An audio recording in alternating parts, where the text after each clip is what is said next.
ഇത്തരത്തിലൊരു വേദി ഇവിടെ സംഘടിപ്പിക്കുമ്പോൾ ഒരുപാട് കാര്യങ്ങൾ പറയേണ്ടതായിട്ടുണ്ട്. പക്ഷേ ആ കാര്യങ്ങളൊക്കെ ഓർമ്മപ്പെടുത്താതിരിക്കലായിരിക്കും നല്ലത് എന്നെനിക്ക് തോന്നുന്നു. ചൂരൽമല ദുരന്തവുമായി ബന്ധപ്പെട്ടുകൊണ്ട് നമ്മുടെ കേരള സമൂഹത്തിനും നമ്മുടെ രാജ്യത്തിനും ഉണ്ടായിട്ടുള്ള ദുഃഖസാന്ദ്രമായിട്ടുള്ള സാഹചര്യം, അത് എങ്ങനെയാണ് നമ്മളെല്ലാവരും നേരിട്ടത് സംബന്ധിച്ച് ഞാനിവിടെ ഓർമ്മപ്പെടുത്തുന്നില്ല. നമ്മളെല്ലാവരും അതിൽ പങ്കാളികളായവരാണ്. ഈ വേദി ഒരു വീണ്ടെടുപ്പിന്റെ ഒരു വേദിയായിട്ട് നമുക്ക് കാണാൻ വേണ്ടി സാധിക്കണമെന്നുള്ളതാണ്. കഴിഞ്ഞ ഒരു മാസക്കാലമായി ഈ ദുരന്തം ഉണ്ടായ അന്ന് മുതൽ നാളിതുവരെ എല്ലാവരും തന്നെ ഒരു പുനഃസൃഷ്ടിക്ക് വേണ്ടിയിട്ടുള്ള പ്രയത്നത്തിലാണ്. ഒട്ടനവധി ആൾക്കാർ മരിച്ചു, കുറെ ആൾക്കാർ നഷ്ടപ്പെട്ടു പോയി. അവര് ആരൊക്കെയാണെന്ന് നമുക്കറിയാൻ വേണ്ടി സാധിച്ചിട്ടില്ല. ഇങ്ങനെ ഒരുപാട് കാര്യങ്ങൾ നമ്മുടെ മനസ്സിലേക്ക് കടന്നു വരികയാണ്. പക്ഷെ ഇവിടെ പറയേണ്ട ഒന്ന് രണ്ട് കാര്യങ്ങളുണ്ട്. അത് എല്ലാവരെയും ശ്രദ്ധയിൽപ്പെടുത്തുന്നതിന് വേണ്ടിയാണ് ഞാൻ പറയുന്നത്. ദുരന്തമുണ്ടായി, അതിനുശേഷം ജില്ലാ ഭരണകൂടവും സംസ്ഥാന ഗവൺമെന്റും കേന്ദ്ര ഗവൺമെന്റും നമ്മുടെ നാട്ടുകാരൊന്നാകെ ഈ വിഷയത്തിൽ ഇടപെടുകയും ഈ ഒരു മാസ കാലയളവിന്റെ ഉള്ളിൽ തന്നെ കാര്യങ്ങൾ പരിഹരിക്കുന്ന രീതിയിലേക്ക് നമ്മൾ എത്തിച്ചേരുകയും ചെയ്യുകയാണ്.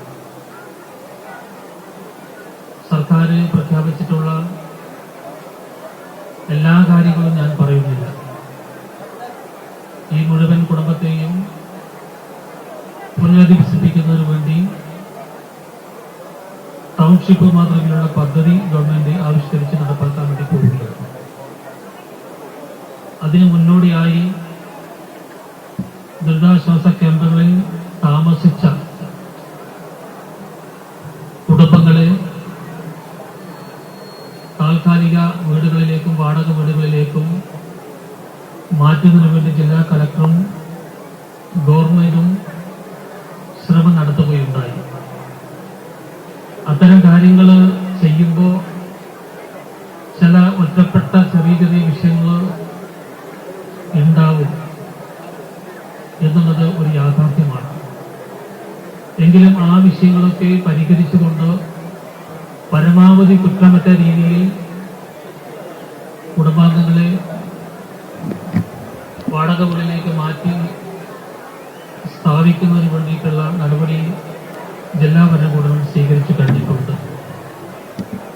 സ്വീകരിച്ചു കഴിഞ്ഞതിന് ശേഷവും ചില ഒറ്റപ്പെട്ട വിഷയങ്ങൾ ഗവൺമെന്റിന്റെ ശ്രദ്ധയിൽപ്പെടുത്തുന്നുണ്ട്. ആ കാര്യങ്ങൾ ഒന്നുകൂടി പറഞ്ഞ് ദൂരീകരിച്ചു പോകുന്നതിന് വേണ്ടിയാണ് ഞാൻ ഈ സന്ദർഭം ഉപയോഗപ്പെടുത്തുന്നത്.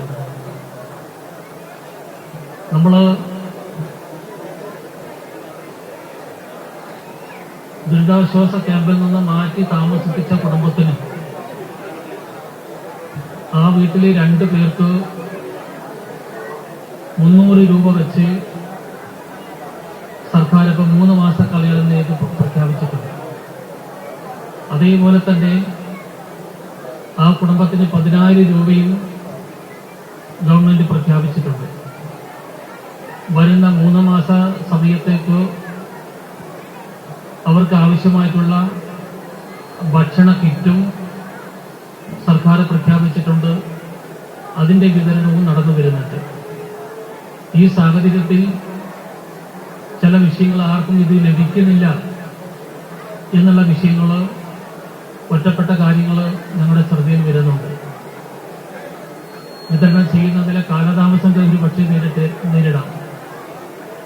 പക്ഷെ അത് മനസ്സിലാക്കി യഥാസമയത്ത് അത്തരം കുടുംബങ്ങൾ ശ്രദ്ധയിൽപ്പെടുത്തുകയാണെങ്കിൽ ആ കാര്യങ്ങൾ വേഗം തന്നെ നിറവേറ്റി പോകുന്നതിന് വേണ്ടി ഇവിടെ ജില്ലാ ഭരണകൂടം ശ്രമിക്കും എന്നുള്ള കാര്യം ഞാൻ എല്ലാവരെയും ഈ അവസരത്തിൽ ഓർമ്മപ്പെടുത്തുകയാണ്.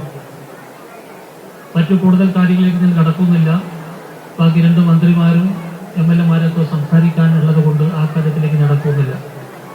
ഇവിടെ നമ്മൾ കുട്ടികളെ വീണ്ടും സ്കൂളിലേക്ക് എത്തിക്കുന്നതിന് വേണ്ടിയിട്ടുള്ള ഒരു നടപടിക്രമത്തിന്റെ ഭാഗമായിട്ടാണ് നമ്മൾ ഈ പ്രവേശനോത്സവം ഇവിടെ സംഘടിപ്പിച്ചിട്ടുള്ളത്.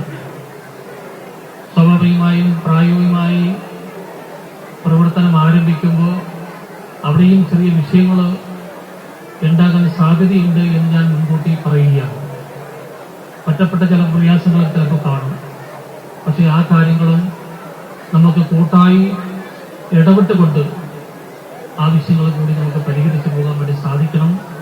അതിനുവേണ്ടി തുടക്കത്തിൽ ഉണ്ടായിട്ടുള്ള ആ സഹായ സഹകരണങ്ങൾ തുടർന്നും നിങ്ങളെല്ലാവരുടെ ഭാഗത്തു നിന്നും ഉണ്ടാവണമെന്നാണ് സ്നേഹത്തിന്റെ ഭാഷയിൽ എനിക്ക് അഭ്യർത്ഥിക്കാനുള്ളത്. മറ്റ് പുനരധിവാസത്തിന്റെ കൂടുതൽ കാര്യങ്ങൾ പിന്നീട് സംസാരിക്കുന്ന മന്ത്രിമാരിവിടെ പറയും എന്നുള്ളത് കൊണ്ട് ആ കാര്യങ്ങളിലൊന്നും കടക്കാതെ ഈ പ്രവേശനോത്സവം വളരെ ഭംഗിയാക്കുന്നതിനും ഇവിടെ എത്തിച്ചേർന്നിട്ടുള്ള പ്രിയപ്പെട്ട നാട്ടുകാരെയും രക്ഷിതാക്കളെയും ത്രിതല പഞ്ചായത്ത് ഭാരവാഹികളെയും രാഷ്ട്രീയ നേതാക്കളെയും എല്ലാവരെയും ഈ അവസരത്തിൽ അഭിനന്ദിച്ചുകൊണ്ട് എന്റെ അധ്യക്ഷ പ്രസംഗം ഞാനിവിടെ അവസാനിപ്പിക്കുകയാണ്.